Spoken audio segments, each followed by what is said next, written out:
So in terms of linear and digital convergence, when you look across the entire ad ecosystem, whether you're an ad tech provider, whether you're a seller or a buyer of media, there is, in my opinion, strategic alignment in terms of what we want to do. The sellers of inventory want to create a unified campaign. The buyers of that media want to be able to buy across all different types of inventory. And that alignment exists today. The challenge is in tactical execution. So you'll have different sellers using different types of technology.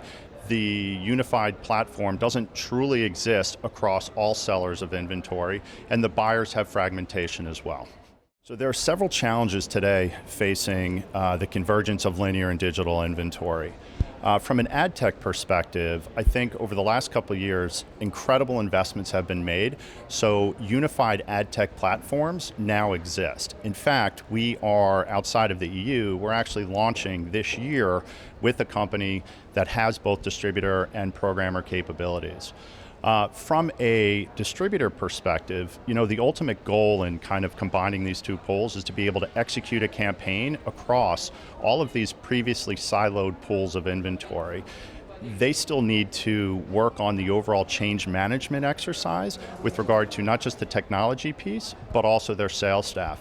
They've historically had sellers that are very, very good selling linear inventory. They've had sellers that are very, very good selling digital inventory. So they have to bring these two groups together to be able to execute campaigns in an effective and in an efficient manner. If you look at the buy side, I'd almost make the exact same argument. So historically, you look at the agencies and they have separate pools of money. So they've got traditional linear pools of money, and now they've got, they've got digital pools of money as well. And so from just an organizational perspective, they need to start to bring these teams together, and you're starting to see that. There are small groups within all the holding companies and within all of the agencies that are starting to execute cross-platform campaigns, but I think there needs to be, continued integration on the buy side as well.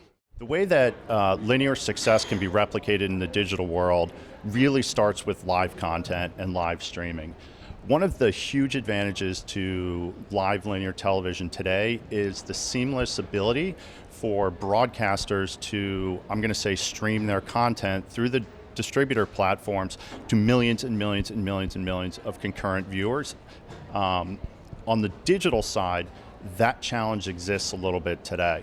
So there are certainly some examples, whether it's the Super Bowl or the Indian Premier League or the Cricket World Cup, for example, where there are ad tech companies such as INVIDI Technologies, which has the ability to support those distributors and broadcasters in that live streaming environment.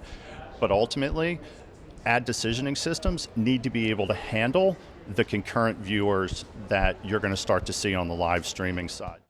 And when you start to think about an addressable world where the distributors have the ability to essentially be a gatekeeper, if you will, because a lot of the software will sit on their set-top box, or they also own the household name and address file, so they have to continue to work with the programmers obviously being the ones that own all of the inventory. So on a go-forward basis, I don't see that relationship changing much. It has to be mutually beneficial for both parties. And I'd also add into the fact that the ad tech companies play a pretty pivotal role and almost act as the glue to help those transactions occur.